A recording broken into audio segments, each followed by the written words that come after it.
मैत्रेय मुनि विदुर को कहते हैं, ये मंदराचल के पर्वत के ऊपर महाराज पृथु अपने राजा थे, चक्रवर्ती सम्राट थे, उन्होंने रिटायर्ड लेते हैं। रिटायर लेना आवश्यक था, महाराज पृथु सिखाते हैं, साक्षात भगवत अवतार थे। उन्होंने वनप्रस्थ लिए, अपनी पत्नी को साथ में ले करके जंगल मंदराचल गिर पर गए, जाकर के वहाँ कठोर तपस्या कर रहे थे।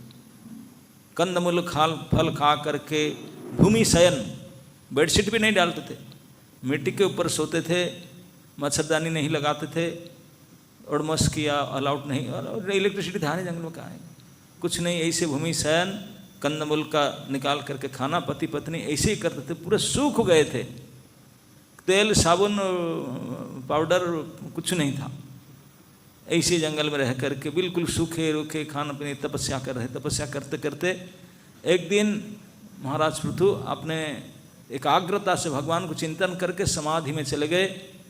पत्नी जाती थी उनकी सेवा करने के लिए, जाकर सेवा करने देखा शरीर ठंडा पड़ गया है, बिल्कुल शरीर ठंडा, शरीर में प्राण है ही नहीं। तब हाथ हिला कर देखा कुछ है ही नहीं, शरीर कट मर गया। मतलब पृथु महाराज जा चुके थे, देह त्याग कर चुके थे। तो उसको जान करके विलाप करने लगी पत्नी ने कि चले गए। तो देखते देखते इसी ध्यान में बैठे थे, जब करते करते निकल गए।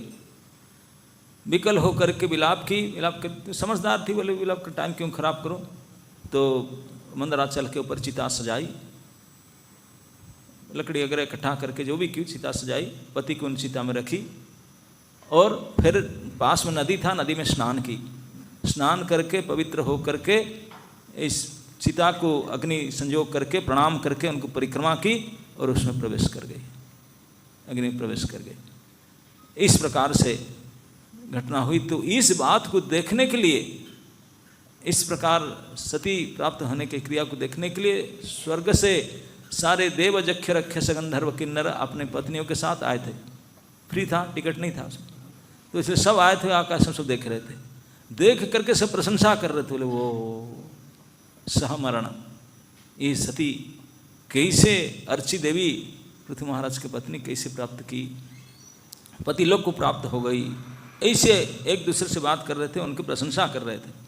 तो इसी बात को मैत्रेय मुनि विदुर कहते हैं, यहाँ देवियाँ और देवी सब आपस में डिस्कशन चल रहे हैं अर्ची के बारे में। देखो अपने पति के घर गई, पति के पास गई, ऐसे गई, इतनी तपस्वी। तो यह कहते हैं, मैत्रेय मुनि कहते हैं, यद्यपि वो देवियाँ ने ऐसे बातचीत कर रही थी, स्तुवंती स्त्रीसु, स्तुवंती सु अमर स्त्रीसु, अमर मतलब अमर लोक देवता। देवियाँ जब आपस में ऐसे बातचीत कर रही थी, पति लोकं गता बधू, जो बहू अर्ची ने वो पति के लोक को चली गई। वो आपने बात कर रही थी, वो तो गई, वो तो अपने पति लोक को गई। कौन सा पति लोक? सेकंड लाइन में कहते हैं, यंग बा आत्मविदांग धुरिया।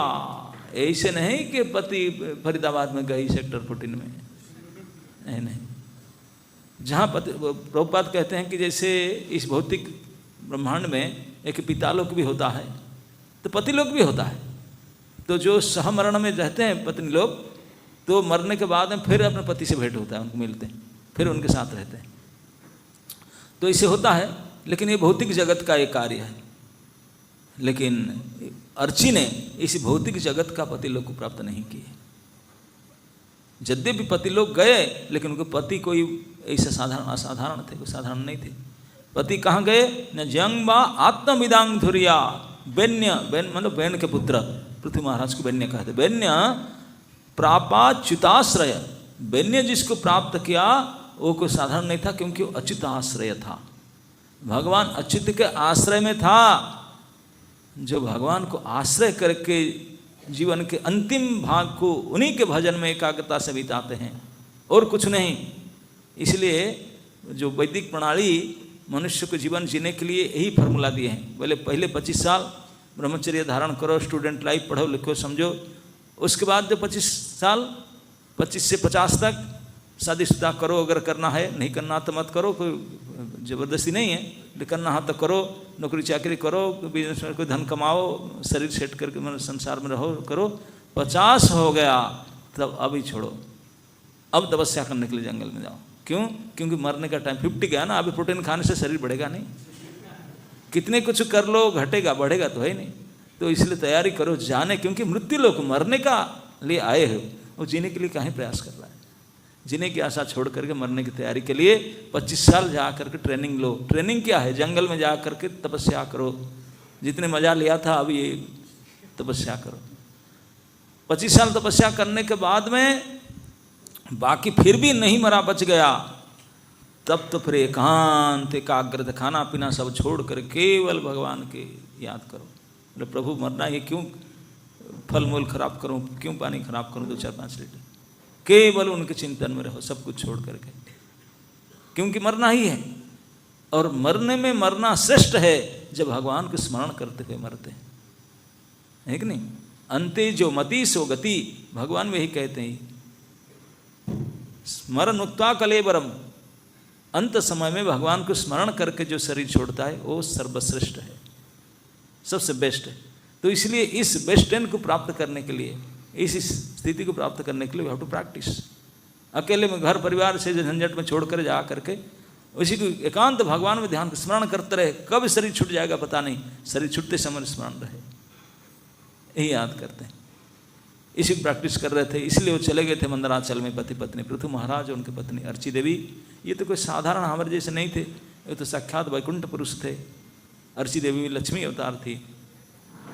तो उन्हें वहाँ जाकर खूब तप किए मंदराचल में। तप करते करते समय आया, पृथु महाराज अपने देह त्याग दिए, पता ही नहीं चला, रोए धोए नहीं, हॉस्पिटल नहीं गए, सलाइन नहीं चलाए, कुछ नहीं किए। जंगल में कहा है, जंगल में ऐसे ही शरीर को सुखाते सुखाते तप करते करते भगवान को एकाग्र चिंतन करते हुए शरीर छोड़ दिए। पत्नी को पता नहीं चला, वो तो जा करके जब वो बोल क्यों नहीं रही, क्या हो गया, हाथ लगाया तो पता चला अरे ठंडा पड़ चुका, जो है ही नहीं। तब तो रोना धोना की, थोड़ा बहुत करना था, रोने धोने से क्या मतलब है, अब तक तो समझ गए, तो जाना था, मुझे भी जाना है। तो तुरंत तैयार हो गई, चिता सजा करके करने लगी।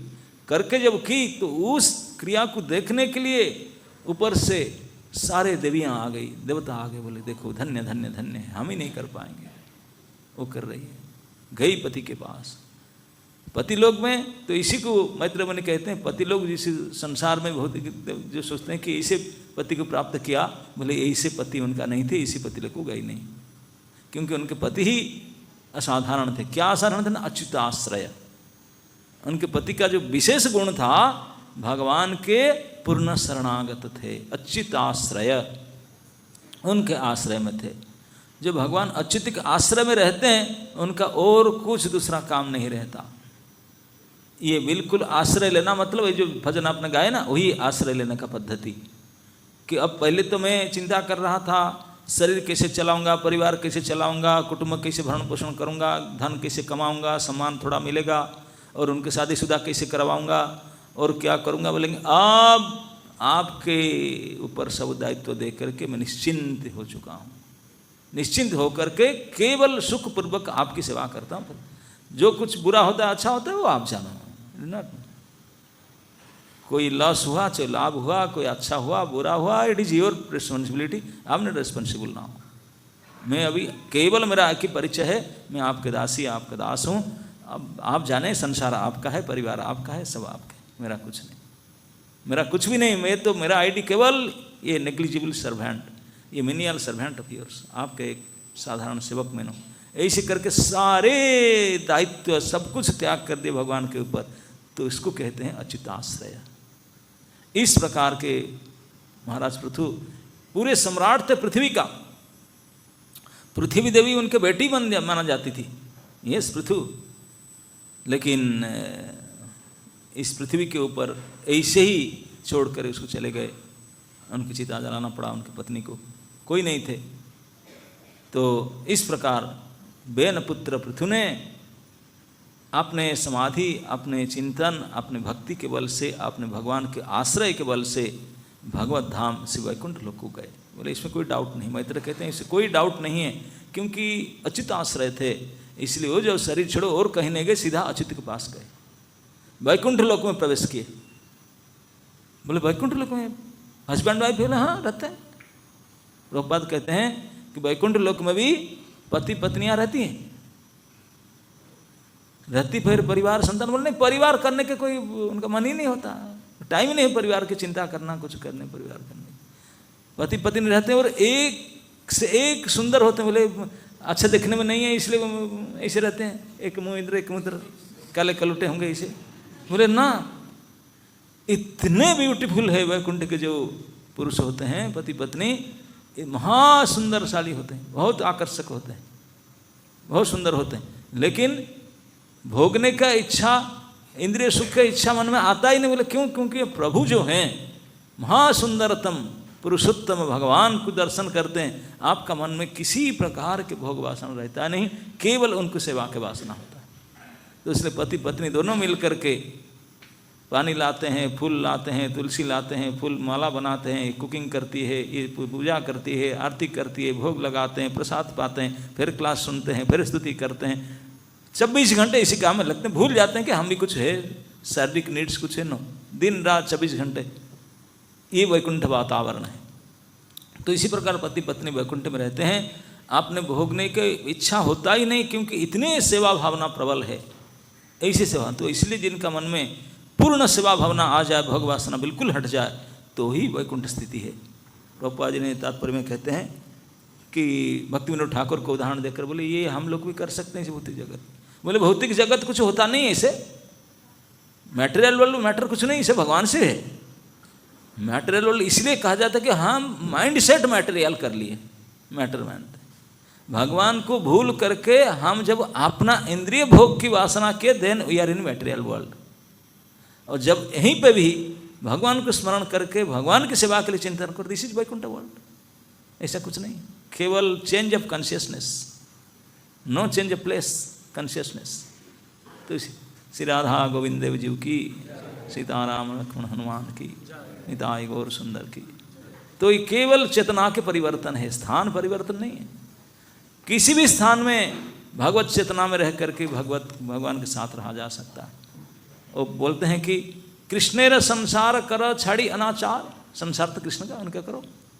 घर में भगवत विग्रह स्थापना करो, भगवत विग्रह के रखो, उनको बढ़िया मंदिर बनाओ, उनके सेवा के लिए पूरे टाइम और जो भी है सारे खत्म करो, और कुछ काम ही नहीं, सेवा करते रहो, और कुछ करना ही नहीं। जो कुछ करना देखने वाले वो करेंगे, उन्हीं की सेवा करते करते मर जाना।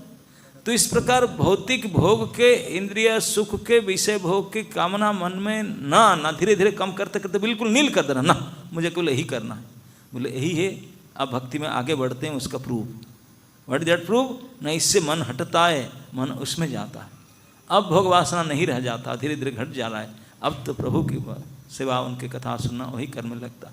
तो मतलब भक्ति में कुछ कर रहे हैं, लेकिन भक्ति में कुछ कर रहे हैं, सारे मन बुद्धि से वो इसी में फंसा हुआ है। कैसे थोड़ा भोग लूँ, थोड़ा मुझे और इंद्रिय सुख मिले। बोले भक्ति क्या करता है? उसे शो अप है, दिखावटी है। असलियत भक्ति वही है, उसका प्रूफ भक्ति करने से, भजन करने से, कथा सुनने से यहाँ से मन हटे और वहाँ मन जाए। ऐसा नहीं हो रहा है मतलब कुछ गड़बड़ हो रहा है रास्ता मैं अभी शुरू नहीं किया, उल्टा दिशा में क्यों जा रहे हैं? जाना तो मुझे उधर चाहता, उत्तर दिशा पर, ये दक्षिण दिशा पर कैसे जा रहा है? इसी को कहते हैं कि वैकुंठ वातावरण और इस भौतिक वातावरण, ये दोनों बिल्कुल विपरीत है। ये केवल वातावरण कहीं भी किया जा सकता है, यही भी भगवान का है, वो भी भगवान, सब भगवान है, भगवान सब जगह में है। जब भगवान के चिंतन में, भगवान के सेवा में, भगवान के ध्यान में भगवान का होकर रहो, तो ही आपके लिए वैकुंठ को अलग नहीं, यही वैकुंठ है, यही वैकुंठ है। प्रभुपाद कहते थे हमारा जितने केंद्र है इस्कन का, सारे मंदिर सारे वैकुंठ है, सारे वैकुंठ है, क्योंकि भगवान की सेवा होता है, इसी व्यवस्था। बोले घर में भी आपने मंदिर स्थापना करें, इसे कर सकते हैं, वो भी वैकुंठ हो सकता है। लेकिन विषय सुख भोग वासना को छोड़कर केवल सेवा वासना लो और भगवान के विग्रह को भगवान साक्षात मान करके उनकी सेवा में लग जाओ, दैट्स इट, अभी वैकुंठ है। उसी गति की प्राप्त करोगे। गति क्या प्राप्त करोगे? ऑलरेडी प्राप्त कर चुके हैं शरीर में, शरीर होते होते प्राप्त कर सकते हैं, और शरीर छोड़ेगा तो जाएंगे, जो अभी भी कर रहे थे बाद में क्यों नहीं जाएंगे? तो यही प्रैक्टिस करना है, यही शुद्ध भक्ति है। तो हम लोग को वही मन में सोच करके, अभी तक ये पता नहीं था, बोलते हैं कि ये समझ लेना चाहिए उपाय क्या है। ये उपाय यही है, भगवान की शरणागत हो करके, भगवान की सेवा करके, मन में हमेशा केवल भगवत सेवा चिंतन, भगवत प्रसाद पाए, जो भी आवश्यकता भगवान से लेकर भगवान के चिंतन में रहें। तो इस भाव से अगर रहेंगे तो धीरे धीरे धीरे धीरे भगवान के प्रति हमारा रुचि बढ़ेगा, चिंतन बढ़ेगा, सेवा भावना बढ़ेगा, और भौतिक संसार शरीर की आवश्यकता प्रति घटेगा। तो जैसे इस दिशा में बढ़ेंगे, इस दिशा में घटेगा, तो माना जाएगा कि हम प्रोग्रेस कर रहे हैं भक्ति में। नहीं है उल्टा दिशा में जा रहा है तो कुछ गड़बड़ है, ये नहीं हो रहा है।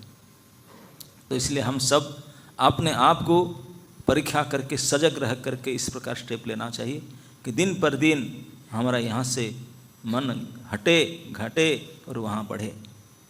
और इस प्रकार इस संसार में रहते हुए इस अभ्यास, इस तप, इस भक्तिमय चिंतन अभ्यास करके, जैसे पृथ्वी महाराज और उनके पत्नी अर्ची देवी ने प्राप्त किए, साक्षात वैकुंठ गमन हुआ, तो ऐसे ही हो सकता है ऐसे आचार्य लोग सिखाते हैं। यही तरीका है।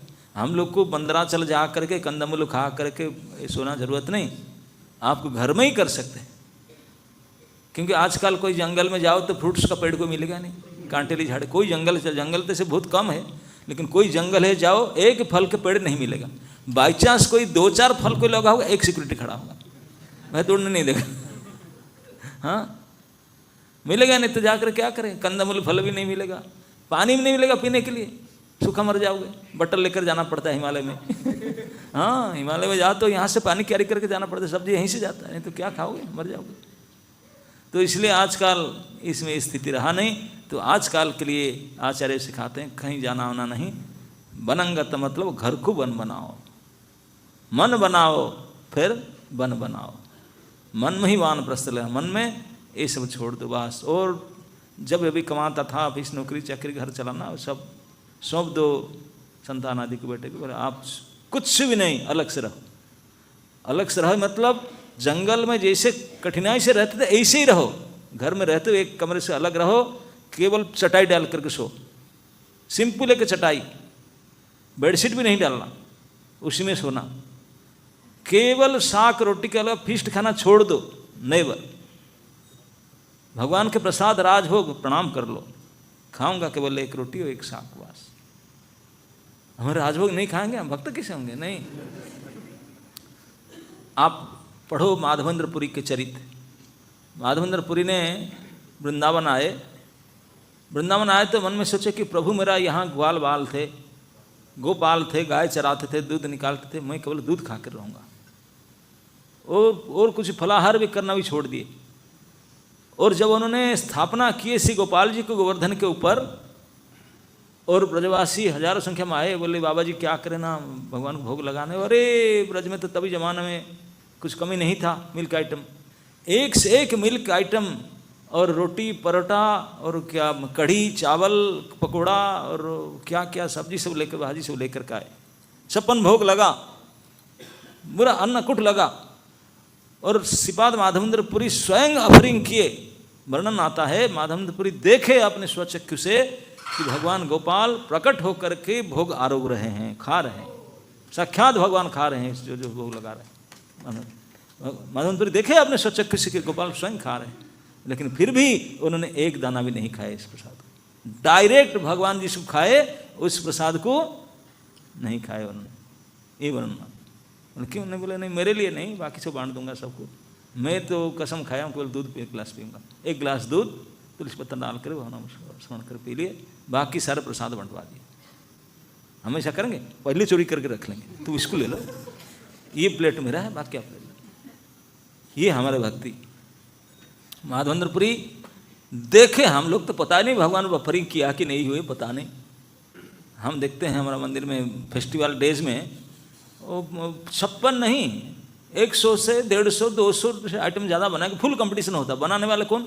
जितने लड़कियां मड़कियां जिनके बनाने में कोई एक्सपेरिमेंट करने जाते हैं किचन में, लिख देते हम कि ये चाहिए ये चाहिए ये चाहिए, सब लेकर आओ, एक्सपेरिमेंट करते हैं। पता नहीं वो, एक बार मैंने देखा कि भगवान छोड़ो, हे भगवान, बोले भगवान कैसे खाए, कुछ बोलते नहीं इसलिए चढ़ा देते हैं भगवान।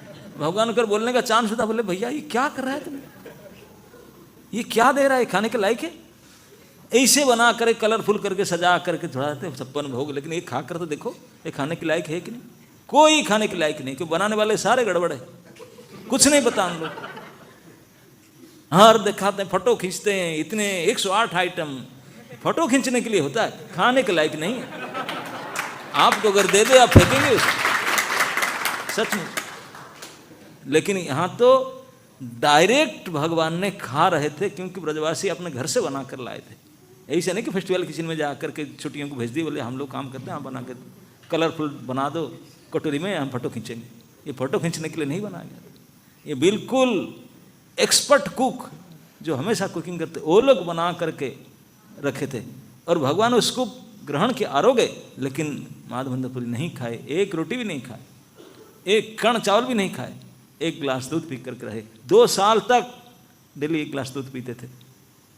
आप बोले अरे एक आध दिन तो फल मूल थोड़ा पनीर सब्जी खा ले, नहीं, 2 साल तक रहे ब्रज में, एवरीडे केवल 1 गिलास दूध पीते थे।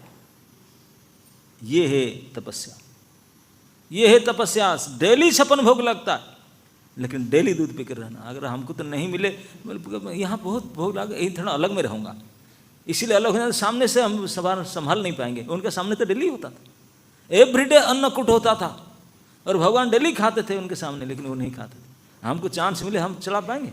अरे एवरीडे फेल मारेंगे। एक आध आइटम तो खा लेते हैं, डायरेक्ट महाप्रसाद, यार महाप्रसाद को अवमानना नहीं करते हैं, पालो, लेकिन वो महाप्रसाद को प्रणाम करते थे, और माना नहीं करते, बोलते नहीं साक्षात महाप्रसाद, मैं देखा हूँ, भगवान ने स्वीकार किए, साक्षात महाप्रसाद है, लेकिन मैं उनके लिए योग्य नहीं, मेरे लिए योग्य इतना। एक संत थे ब्रज में, वो भगवान को सेवा करते थे, लेकिन तपस्या करते थे। वो केवल सूखा चना उसको पाउडर करके, उसी को एक पाउडर, भगवान को तो खाएंगे नहीं, नमक भी डालते, इसे डाक फाँक लेते थे, वो पानी पी लेते थे। भगवान बोले अरे तू मुझे सेवा कर रहा है, 56 भोग लगा रहा है, लोग ला रहे हैं, मैं दे रहा हूँ आपको, भोक्ता आपके, मैं भोक्ता थोड़ी हूँ, इसलिए आप खा रहे हैं। अरे नहीं, तू मेरा भक्त है, मैं चाहता हूँ तू मेरे प्रसाद पाना। प्रसाद तो पा रहा हूँ, मैं अलग थोड़ी ना पा रहा हूँ। नहीं, मेरे जो 56 भोग प्रसाद आपको पाओगे, मेरी इच्छा, आदेश देता मैंने, आज जो 56 भोग लगेगा, सारे आइटम, लड्डू कचौड़ी मालपुआ सब आपको खाना है। आपके जैसे आदेश, मैं आपका ही हूँ नौकर। बोले खाना, बोले आज खाना पड़ेगा, बोले खाऊंगा। पूरा 56 भोग के प्लेट भगवान बोले खाएगा, लेकर आया सारे आइटम, 56 आइटम, लड्डू मालपुआ कचौड़ी खीर राबड़ी सब, एक सुई ले आया, सब आइटम में डाला, सारे आइटम में सुई में लेकर आया। सुई में कितना आएगा, बस जो पत्तल में आया उसको चाट लिया, बोला सारे आइटम खाए मैंने, और फिर अपना छत्तू फांक कर पानी पी लिया। भगवान बोले ये क्या कर रहा है, चीटिंग कर रहा है। मैं बोला तुझे खाने के लिए, तू सुई में लेकर खा रहे। बोले प्रभु ये आपके खाने के लिए, मेरे लिए नहीं, मुझे मैं जैसा रहने दीजिए, मैं आपके नौकर हूँ, मैं आपके जैसा भुगता नहीं हूँ, मैं खाकर बचाऊँ उसको, मैं तो ये चना पानी पी करके आपके सेवक बने रहूँगा। भगवान बोले तू धन्य है, मैं भी तुझे संभाल नहीं पाया, तू अपने भक्ति से अड़िग रहा। ऐसे ही भक्त होते हैं, भक्ति नहीं छोड़ता। सनातन गोस्वामी नमक के बिना आटा मांग कर लाते थे, रोटी मांग कर नहीं लाते थे। आटा में जवना पानी में ढोक कर सेक कर खा देते थे, भगवान को ही खिला। भगवान दूसरा तीसरा दिन में भगवान बोले अरे यार नमक ही दे दो थोड़ा, अंदर डाउनलोड नहीं होता बिना नमक में। सनातन बोले नमक मांगने कहाँ जाऊँ, यहाँ जंगल है, मथुरा तक जाऊँ 12-14 किलोमीटर, नमक मांगने कोई देंगे नहीं मुझे। अरे यार भूखा रखते मुझे, कैसे खाऊँ। सनातन इसी खाते थे। तो फिर दोपहर को बोले सनातन ना क्या ना, आप तो लाता नहीं, नमक में नहीं देता, मुझे से खाना होता नहीं, भूखा रहता हूँ मैं, अपना व्यवस्था करो ना। करो, आप है मालिक, आप अपना करो। तो व्यवस्था कर लिए। दूसरे दिन ही कपूर साहब आए, उनका सीप फंसा दिए, जो भी हो, और फिर बचा दिए उनके सारे। बोला कि मैं जो होगा मुनाफा दूंगा। आगरा में सब सेले हो गया। वो जाते थे कलकत्ता तक, लेकिन वहीं पर 50 किलोमीटर आए सारे बिजनेस, और कई गुना मुनाफा ज़्यादा हुआ। सारे आकर मंदिर बनाए, किचन बनाए, सेवक लग दिए, सारे व्यवस्था कर दिए। सनातन गोस्वामी बोले अब ठीक हो गया प्रभु, आई एम गोइंग। आप आपने व्यवस्था की, मेरे लिए नहीं है, मैं है तुच्छ सेवक, ये भोक्ता आपके लिए, राजभोग आपके लिए चलेगा, मुझे थैंक यू, मैं चले। सनातन गोस्वामी से निकल करके नंदगांव जाकर रहने लगे, छोड़ दिए मदन मोहन मंदिर रहना। जैसे मंदिर बना, प्रतिष्ठा हुआ, मंदिर छोड़ के चले गए। बोले नहीं, मैं त्यागी हूँ, मैं भोग करूँगा तो फिर आपको किसे प्राप्त करूँगा, आपकी सेवा किसी को। वहाँ से छोड़ करके जाकर नंदगांव रहे, वहीं फिर दूध मांग कर पीते थे, भजन करते थे। मदन मोहन मंदिर छोड़ करके वहाँ पहुँच गए। बोले यार तुम नहीं रहो, मैं आकर क्या करूँ, मैं तो मथुरा छोड़ करके तेरे पास आया था, तुम जाकर यहाँ रहने लगे, वहाँ पहुँच गए। सनातन बोले अरे मेरे पीछे यहाँ ही पड़ गया ना, अब क्या करूँ। तो नंदगांव छोड़ करके चले गए गोवर्धन, वहाँ भी पहुँच गए जाकर। तो भगवान हमेशा भक्तों के पीछे पड़ते हैं, और भक्त अपने भक्ति के पीछे पड़ता है, उनको उनसे अड़िग रहता है। बोले ना मेरे नियम। तो वो बोलते हूँ क्या करें, मेरा ये। इस प्रकार के भक्त और भगवान के स्वभाव होता है। तो इस प्रकार के हम भक्ति के नियम से बिल्कुल अड़िग रहना चाहिए, किसी के लिए ना, प्रभु की प्रसन्नता के लिए। हम अपने हैं, इंद्रिय निग्रह करना, तप करना, ये करना, हम भोक्ता नहीं भोग करेंगे, भगवान के खाने के नाम से हम ही खाएंगे। भगवान खाते कि नहीं पता नहीं, हम खाएंगे इसलिए बनाता, आज ये बनाओ, आज ये बनाओ यार, आज ये भगवान को चढ़ाना चाहिए। भगवान को नहीं, आपको चढ़ाने के लिए करते है ना। लेकिन वहाँ माधवेंद्रपुरी भगवान को भगवान पाते भी थे, लेकिन वो नहीं खाते थे। ये है भक्ति और तपस्या के नियम। तो इस प्रकार नियम में रह करके जो भगवान की सेवा करते हैं, तो घर में रहते हुए वैकुंठ में रहते हैं। माधवेंद्रपुरी आदि उनको कोई अलग से नहीं आना नहीं था, वो वहीं रह करके हमेशा वैकुंठ स्थिति में रहते थे। ऐसे गोस्वामीगण हमेशा, सनातन गोस्वामी जी हमेशा वैकुंठ स्थिति में रहते थे। भगवान इसलिए उनके पीछे पड़ते थे, जाते नहीं छोड़ करके, क्योंकि हमेशा वैकुंठ स्थिति में रहते थे। तो इस प्रकार उस युग में जो इतने कठोर तप करके आग में घुस करके वैकुंठ जाना होता था, इस युग में तो भगवान ने इतने डिस्काउंट दिए, सुविधा दिए, घर बैठ कर रह कर भक्ति करके वैकुंठ प्राप्त कर सकते हैं। ये भक्ति के महानता है और भक्तों की विशेषता है। ये सुविधा इस कलयुग में दे रखें, लेकिन जो करेंगे उनको प्राप्त